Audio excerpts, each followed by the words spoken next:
को सीधे लिए चलते हैं भीलवाड़ा के तेरापंथ नगर में, जहां पर अहिंसा यात्रा के प्रणेता और शांतिदूत पूज्य आचार्य श्री महाश्रवण जी के आदित्य विहार में प्रवचन चल रहे हैं, जिनका समुचित सुरक्षा उपायों के साथ श्रावक समाज सेवा धर्म आराधना का लाभ ले रहा है। कोरोना गाइडलाइन के चलते A1 टीवी इन प्रवचनों का प्रसारण कर रहा है, तो वही सरकारी एडवाइजरी की पालना के लिए श्राविक श्राविकाओं से लगातार अपील भी की जा रही है। तो आचार्य श्री महाश्रवण के अनुयायी भी महाश्रवण जी के विचारों को श्रावक श्राविकाओं से साझा कर रहे हैं। सिद्धा सिद्धिं मम दिशा अग्रिम चंडेषु निम्मलयरा सिद्धा सिद्धिं मम दिशा चंडेषु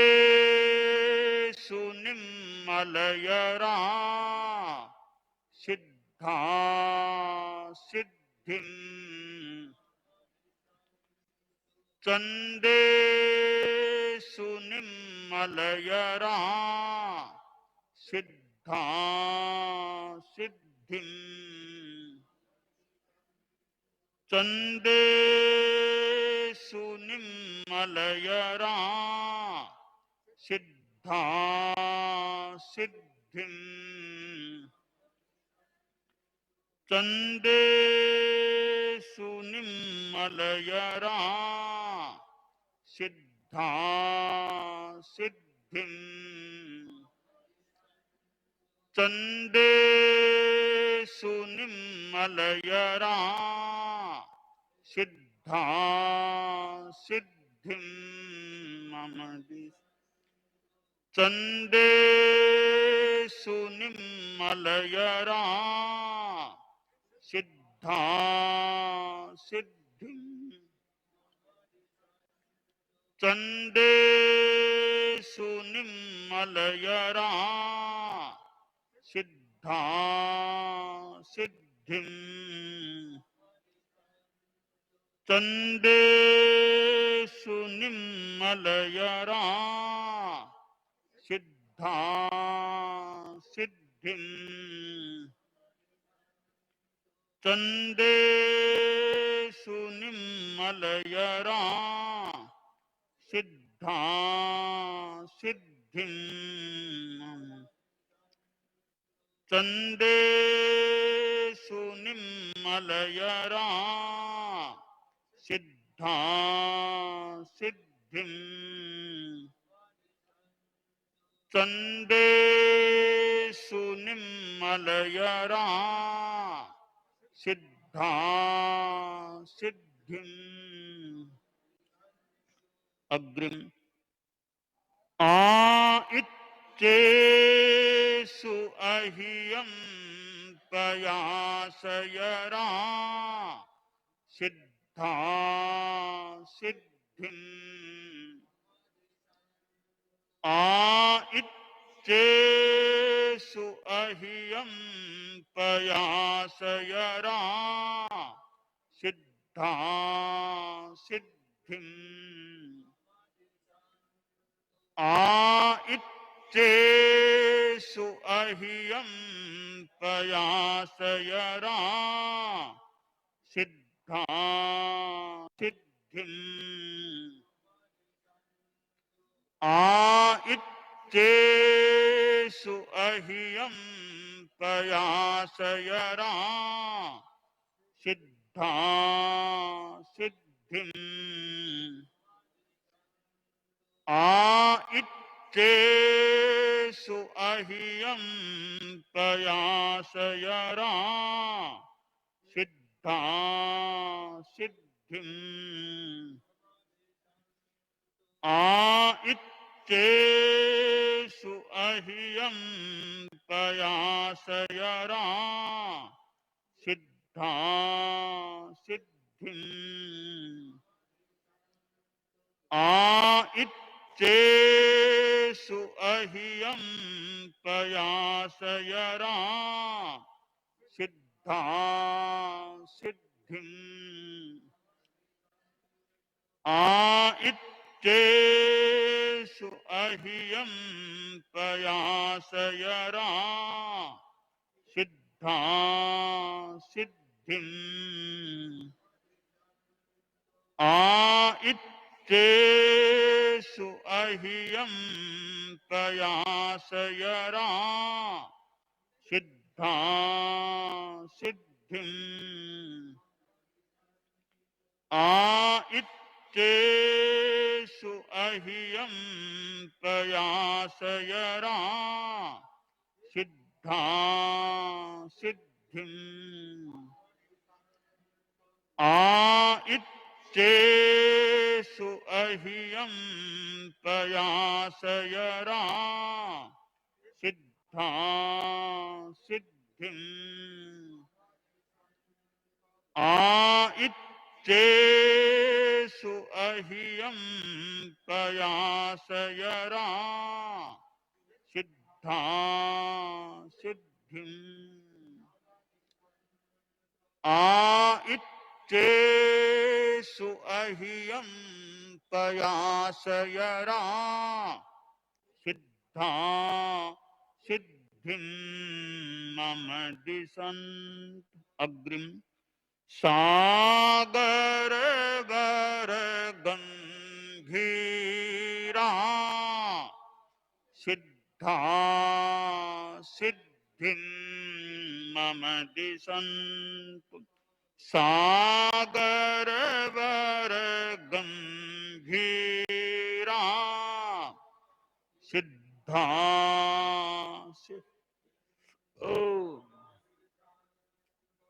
सागर वर गंभीरा सिद्धा सिद्धिं सागर वर गंभीरा सिद्धा सिद्धिं सागर वर गंभीरा सिद्धा सिद्धिं सागर वर गंभीरा सिद्धा सिद्धिं सागर वर गंभीरा सिद्धा सिद्धिं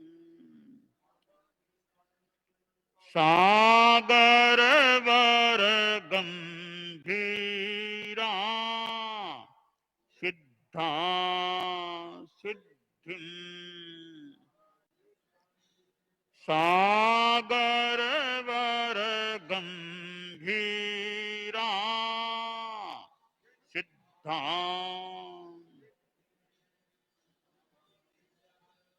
सागर वर गंभीरा सिद्धा सिद्धिं सागर वर गंभीरा सिद्धा सिद्धिं सागर वर गंभीरा सिद्धा सिद्धिं सागर वर गंभीर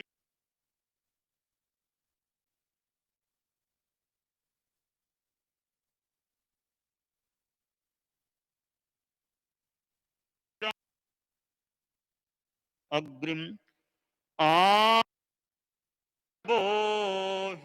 लाभं समाहिवरमुत्तमं दिन्तु आरोग्यबोहि लाभं समाहिवरमुत्तमं दिन्तु आरोग्यबोहि लाभं समाहिवर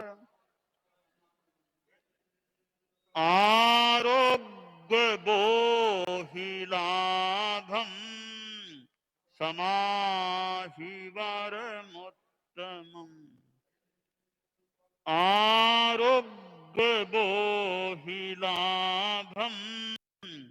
समाहिवरमुत्तमम् आरोग्य बोहिलाभम समाहिवरम्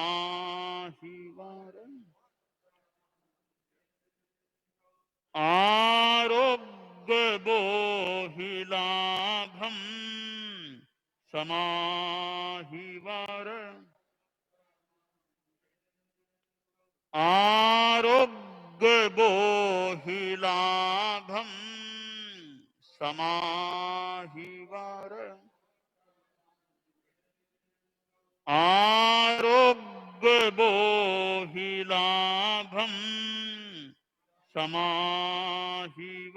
समाहिवरमुत्तमम् आरोग्य बोहिलाभम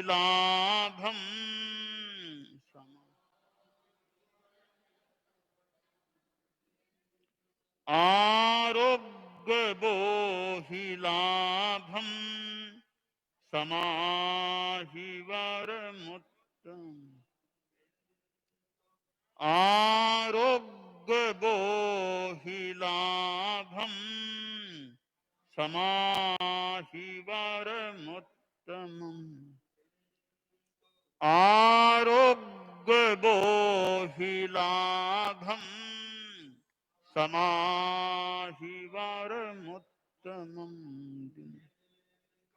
अग्रिम सिद्धा सिद्धिं मम दिशन् सिद्धा सिद्धिं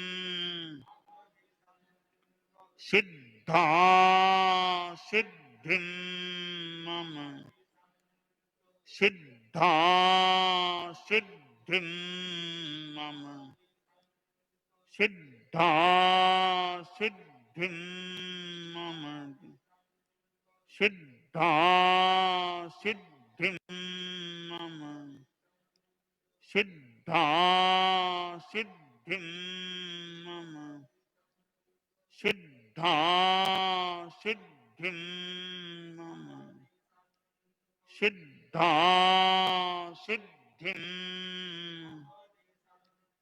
सिद्धा सिद्धिं सिद्धा सिद्धिं मम सिद्धा सिद्धिं सिद्धा सिद्धिं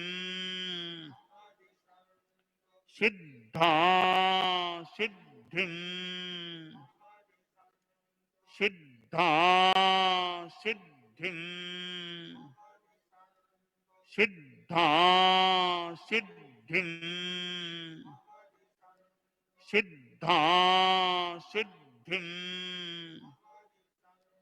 सिद्धा सिद्धिं मम सिद्धा सिद्धिं मम सिद्धा सिद्धिं मम सिद्धा सिद्धिं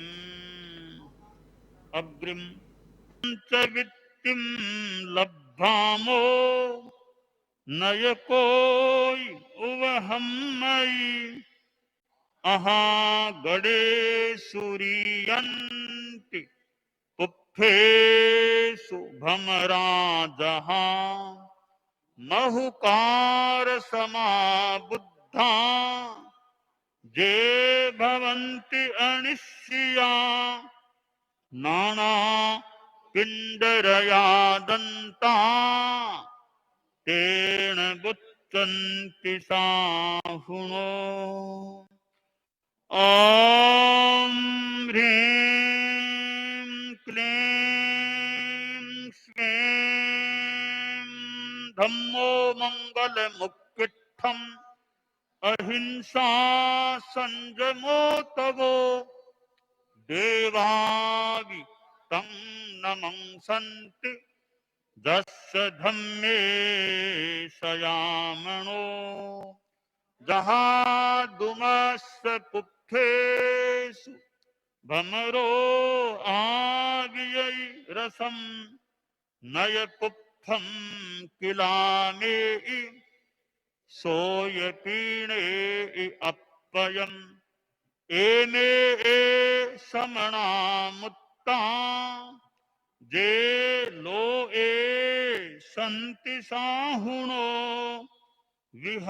विहंगमाव पुप्फेषु दान भत्ते शनेरया वयं च वित्तिं लब्धामो नय कोई उवहं मयि अहा गणे सूरियन्ति पुप्फेषु भमरा जहा महुकार समा बुद्धा जे भवन्ति अनिश्चिया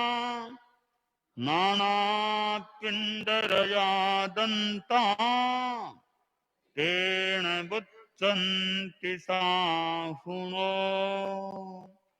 ॐ ह्रीं क्लीं श्रीं धम्मो मङ्गलमुक् अहिंसा संयमो तवो देवागि तं नमंसन्ति जस्य धम्मे शयामणो जहादुमस्य पुप्फेषु भमरो आगियै रसं नय पुप्फं किलाने सोय पीणे अपयम् एने समणा मुत्ता जे लो संति साहुणो विहंगमाव पुप्फेषु दान भत्ते शनेरया वयं च वित्तिं लब्धामो नय कोई उवहं मयि अहा गणे सूरियन्ति पुप्फेषु भमरा जहा महुकार समा बुद्धा जे भवन्ति अनिश्चिया नानापिण्डरया दन्ता तेन बुच्चन्ति साहुणो ॐ ह्रीं क्लीं श्रीं धम्मो मङ्गलमुक्तिस्थम् अहिंसा संयमो तवो देवागि तं नमंसन्ति जस्य धम्मे शयामणो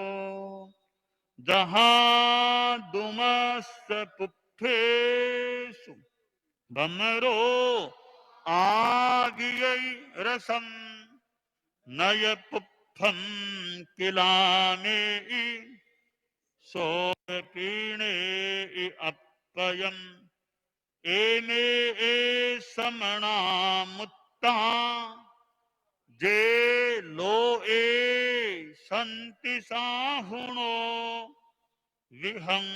विहंगमाव पुप्फेषु दान भत्ते शनेरया वयं च वित्तिं लब्धामो नय कोई उवहं मयि अहा गणे सूरियन्ति पुप्फेषु भमरा जहा महुकार समा बुद्धा जे भवन्ति अनिश्चिया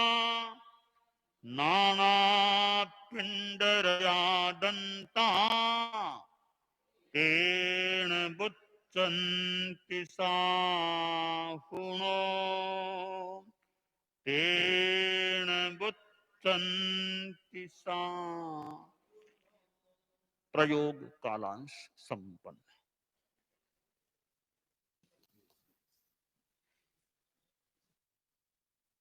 तीर्थंकर प्रभु महावीर को नमन। तीर्थंकर के प्रतिनिधि साधना से संपन्न परम पूज्य, यानी नवरात्र का जो अनुष्ठान का क्रम वैसे 8 दिन हुआ, इस 8वां दिन है तिथि एक भेड़ी होने से, तो वो नवरात्र संदर्भित जो आध्यात्मिक अनुष्ठान है वो अब उसकी संपन्नता की घोषणा की जा रही है। अब न कल है न आज रात्रि में है, संपन्न हो गया है।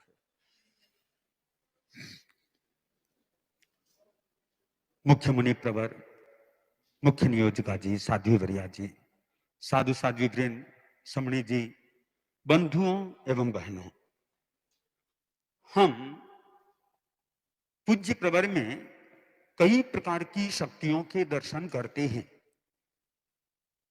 तन, मन, वचन, ज्ञान शक्ति और भी अनेक प्रकार की शक्तियां हैं।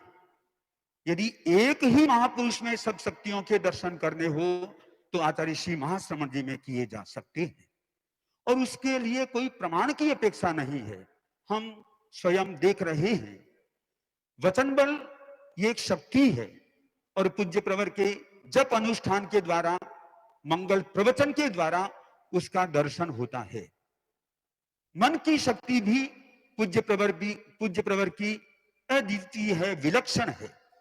इस यात्रा में जब ऐसी ऐसी स्थितियां आ गई कि अब कुछ भी मोड़ लेना पड़ सकता है, उस समय भी काठमांडू जैसी स्थिति में भी पूज्य प्रवर का मनोबल डोला नहीं। उसी का परिणाम है कि यह यात्रा अनवरत पद यात्रा के रूप में चल रही है, और हम तन बल तो साथ में देख ही रहे हैं, साथ में ज्ञान बल यह भी पूज्य प्रवर का विलक्षण है।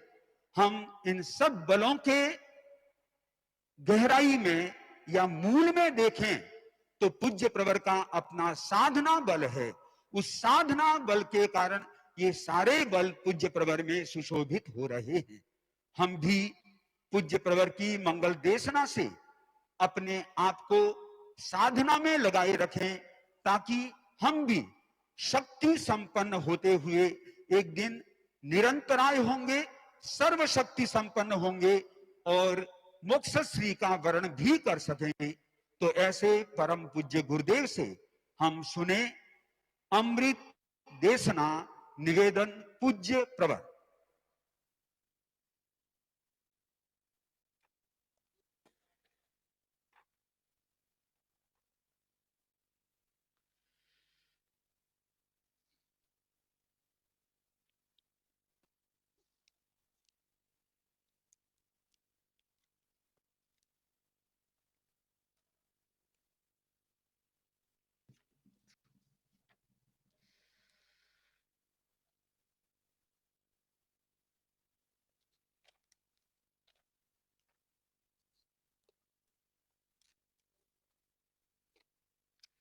महावीर तुम्हारे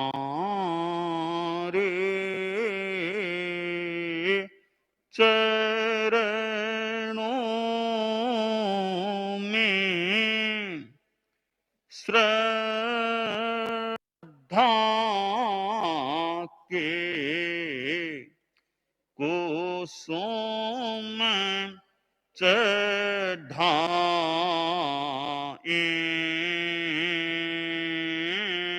हम ऊंचे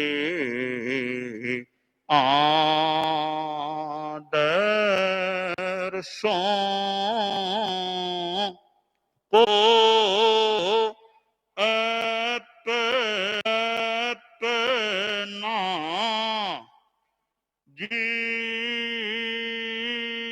जीवन की ज्योति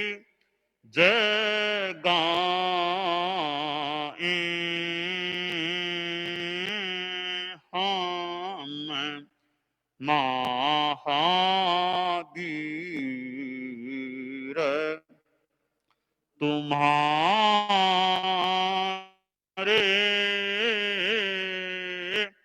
चरणों में श्रद्धा के कुसुम चढ़ाएं।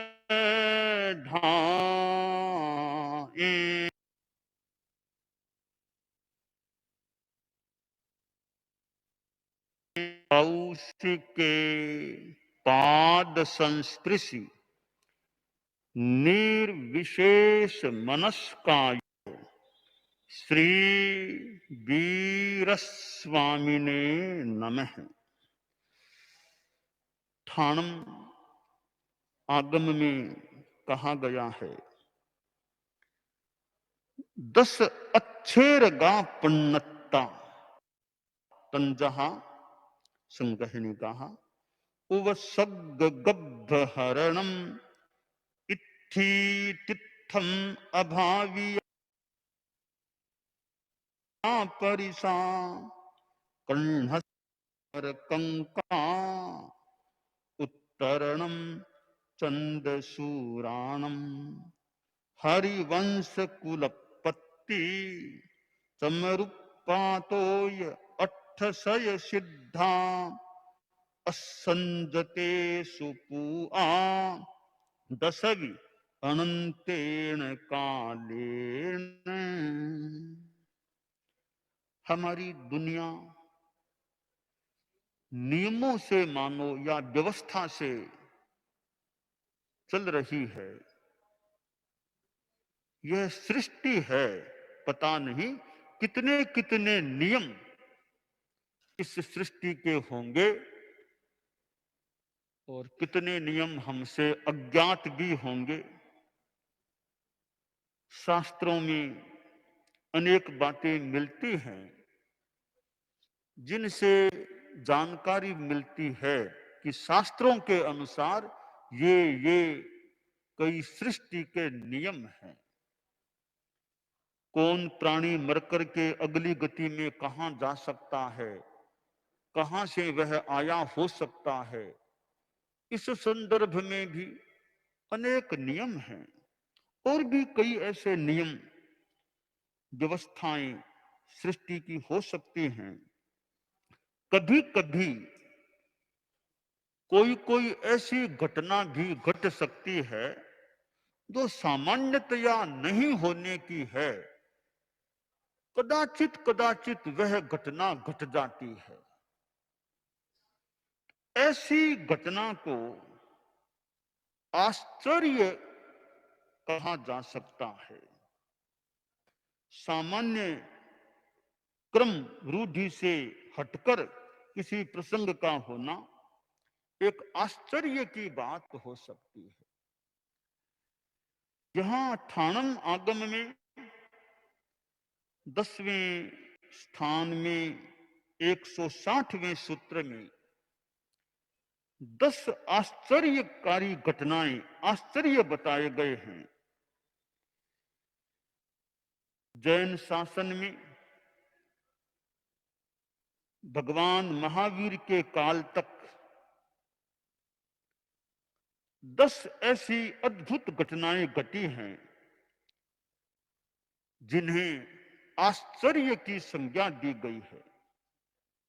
वे घटनाएं भिन्न भिन्न तीर्थंकरों के समय में घटित हुई हैं और अनेक घटनाएं तो भगवान महावीर से या उनके समय से जुड़ी हुई हैं। तो वे 10 घटनाएं हैं जो आश्चर्य के रूप में उल्लिखित की गई हैं। आश्चर्य है उपसर्ग, कि तीर्थंकर के उपसर्ग होना। भगवान महावीर से जुड़ी हुई है। भगवान महावीर ने उपसर्गों का भी कितना सामना किया था या सहे होंगे या उपसर्ग हुए थे। उन उपसर्गों में एक विशेष बात यह है कि केवल ज्ञान हो जाने के बाद भी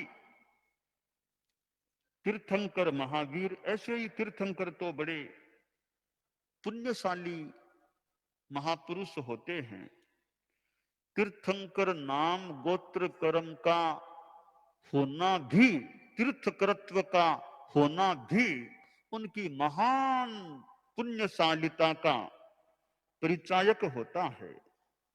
तो भगवान महावीर के साधना काल में भी अनेक उपसर्ग आए थे। देवकृत, मनुष्यकृत, त्रियंचकृत उपसर्ग आए थे। 20 मारणांतिक कष्ट एक रात में आ गए थे। और भी अनेक कष्टों की कहानियां हैं, बातें हैं।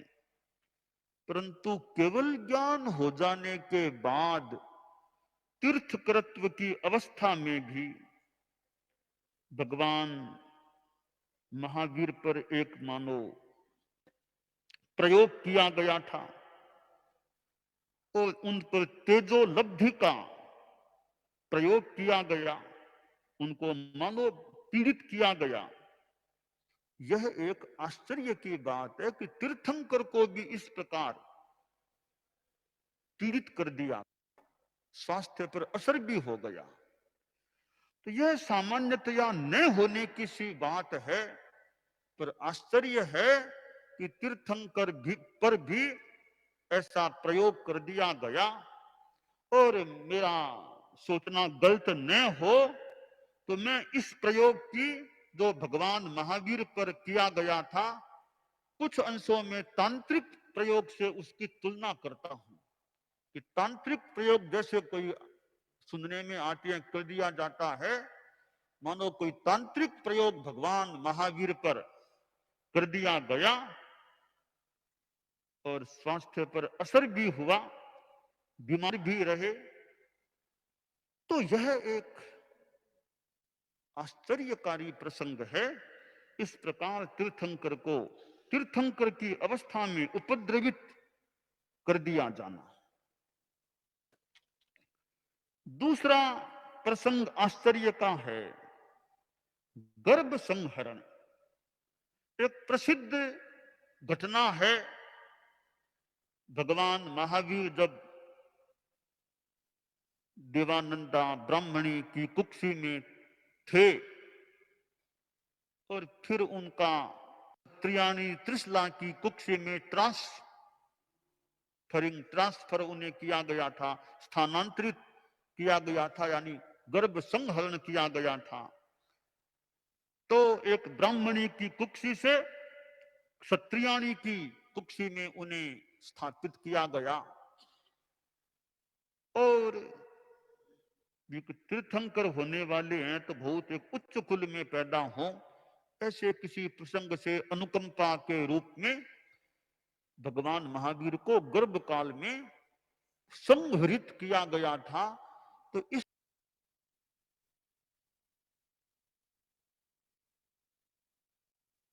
प्रकार प्रत्यारोपण ऐसा होना एक सामान्य घटना से अलग, सामान्य स्थिति से हटकर के बात है, तो इसे भी आश्चर्य कहा गया है। तीसरा आश्चर्य है कि हमारे 24 तीर्थंकरों में 19वें तीर्थंकर परम प्रभु भगवान मल्लीनाथ, तो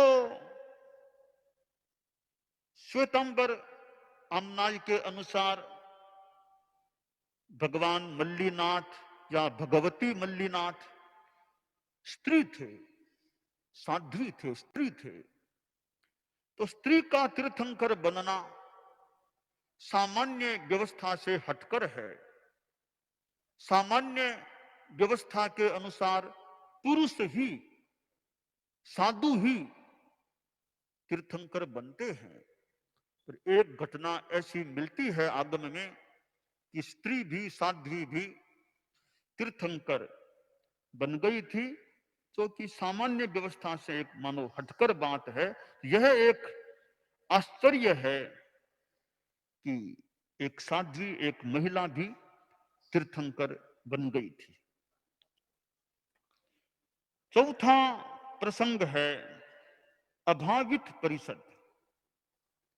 तीर्थंकरों की देशना, तीर्थंकर की देशना का खाली चला जाना। भगवान महावीर 12 वर्ष और करीब 6.5 मास तक छद्मस्थ साधु के रूप में रहने के बाद वैशाख शुक्ला दशमी को द्रिमढिका गांव के बहिर्भाग में उन्होंने केवल ज्ञान को, केवल दर्शन को प्राप्त किया था। उस समय महोत्सव के लिए उपस्थित चतुर्विद देव निकाय ने समवसरण की रचना की और भगवान महावीर ने देशना दी, यानी प्रवचन किया, देशना दी, परंतु किसी के भी मन में विरक्ति के भाव उत्पन्न नहीं हुए।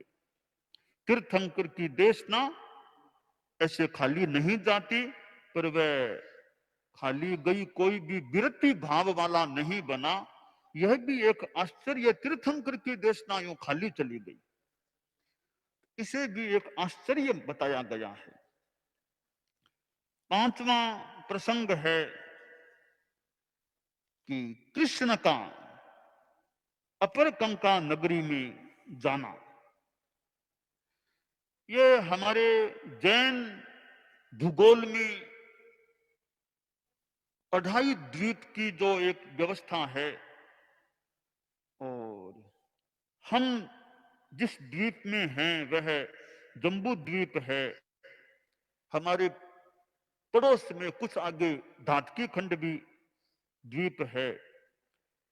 तो धातकी खंड जो हमारे से अगला आगे का द्वीप है, वहां एक अपरकंका नाम की नगरी, और वहां राजा पद्मनाभ राज्य करता था। एक बार नारद ने द्रौपदी की बहुत प्रशंसा की और फिर राजा पद्मनाभ ने अपने मित्र देव की सहायता से द्रौपदी का अपहरण कर लिया। अपहरण हो गया और इधर नारद ने इस अपहरण के प्रसंग को कृष्ण वासुदेव को बताया कि ऐसे अपहरण हो गया है। तब कृष्ण ने लवण समुद्र के अधिपति देव सुस्थित की आराधना की और पांचों पांडवों के साथ उनको साथ लेकर अपरकंका की ओर रवाना हो गए। वहां फिर पद्मनाभ के साथ घोर संग्राम हुआ और वहां वासुदेव कृष्ण ने शंखनाद किया। तत्पश्चात पद्मनाभ को युद्ध में हराकर द्रौपदी को लेकर द्वारिका में आ गए। यूं एक लंबा प्रसंग है। तो इस प्रकार श्री कृष्ण का अपरकंका में जाना भी एक अन्य द्वीप में चला जाना एक आश्चर्य का प्रसंग है। कुछ लंबी विस्तृत बात है, संक्षेप में है कि यह आश्चर्य है श्री कृष्ण का यूं धातकी खंड के नगरी में चला जाना। छठा आश्चर्य है चंद्र और सूर्य का विमान सहित पृथ्वी पर आना। तीर्थंकरों के पास यूं देवता आते हैं, परंतु एक विशेष प्रसंग यह बना कि चंद्र और सूर्य, तो भगवान महावीर जब कौशाम्बी नगरी में विराजमान थे, उस समय दिन के अंतिम प्रहर में चंद्र और सूर्य अपने अपने मूल शाश्वत विमानों सहित समवसरण में भगवान महावीर को वंदना करने आए। तो शाश्वत विमानों सहित आना एक आश्चर्य है। अन्यथा ये उत्तर वैक्रिय के द्वारा निर्मित विमानों में तो आते हैं, मूल विमानों से आना एक आश्चर्य का प्रसंग बना है। सातवां एक प्रसंग है हरिवंश कुल की उत्पत्ति का होना। एक लंबा प्रसंग है, एक हरिवंश की, इस वंश की उत्पत्ति का प्रसंग बना है। तो एक लंबा प्रकरण, एक आश्चर्यकारी प्रसंग बना है। और आठवां है चमर का उत्पात, चमरेंद्र का सौधर्म कल्प प्रथम देवलोक में चला जाना।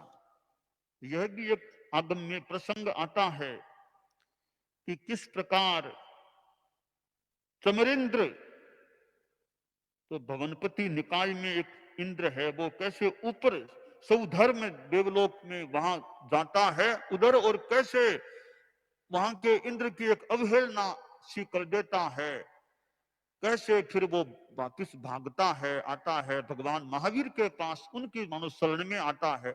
एक लंबा यह भी प्रसंग है। इस प्रकार एक भवनपति उधर के इंद्र का ऊपर चला जाना और इस प्रकार एक प्रयास करना एक आश्चर्य का प्रसंग है। नौवां प्रसंग है आश्चर्य का 108 सिद्ध, एक समय में 108 व्यक्तियों का एक साथ मुक्त हो जाना। वैसे जब भगवान ऋषभ मुक्ति को प्राप्त हुए थे तो उनके साथ उनके संसार पक्षी 99 पुत्र और 8 पौत्र एक स्वयं, यूं 108 व्यक्ति एक साथ एक समय में मुक्ति को प्राप्त हुए थे। तो उत्तराध्ययन सूत्र में जैसा यहां उल्लेख है, 3 प्रकार से एक साथ 108 सिद्ध होने की बात बताई गई है। निर्ग्रंथ के वेश में एक साथ 108 सिद्ध हो जाएं, मध्यम अवगाहना में एक साथ 108 सिद्ध हो जाएं, तिरछे लोक में एक साथ 108 सिद्ध हो जाते हैं। यहां पर जो आश्चर्य की बात है वह यह है कि भगवान ऋषभ के समय में उत्कृष्ट अवगाहना थी, तो उत्कृष्ट अवगाहना वाले शरीर वाले व्यक्ति एक साथ ज्यादा से ज्यादा 2 ही मोक्ष में जा सकते हैं, इससे ज्यादा नहीं। और ये आश्चर्य का प्रसंग बना, ये 108 व्यक्ति उत्कृष्ट अवगाहना वाले एक समय में एक साथ मुक्त हो गए। यह उत्कृष्ट अवगाहना में 108 का एक साथ मुक्त होना एक आश्चर्य का प्रसंग है। 10वां एक प्रसंग बताया गया है कि असंयमी की पूजा। हालांकि दुनिया में पूजा चलती है, पर बताया गया है कि 9वें तीर्थंकर सुविधिनाथ भगवान के निर्वाण के बाद कुछ समय बीतने पर हुंडा अवसर्पिणी के प्रभाव से साधु परंपरा का विच्छेद हो गया। तब लोगों ने, जो स्थविर श्रावक थे कि वे धर्म के ज्ञाता हैं ऐसा मान करके उनसे धर्म के विषय में कुछ पूछा। श्रावकों ने अपनी अपनी बुद्धि के अनुसार धर्म की प्ररूपणा कर दी। पूछने वालों को कुछ समाधान भी मिला। तो लोगों ने सोचा भी तो ज्ञानी लोग हैं, उनको वे दान देने लगे, उनकी पूजा करने लगे, सत्कार करने लगे। अपनी पूजा और प्रतिष्ठा होते हुए देखा तो वे धर्म को बताने वाले जो श्रावक थे उनमें अहम भाव भी कुछ आ गया। अपने नए शास्त्रों की रचना कर दी और ये भूमि, सैया, सोना, चांदी, गो, कन्या, हाथी, घोड़े आदि की दान की बात बता दी। और कहने लगे दान तो लेने के हम, यानी दान के अधिकारी तो हम लोग ही हैं। यूं कुछ असंयम की पूजा की बात और भी समयों में हुई हो सकती है, ऐसे असंयमी की पूजा की बात भी हुई। यह 10वां आश्चर्य है। बताया गया है ये आश्चर्य अनंत काल के बाद हुए हैं। फुंडा अवसर का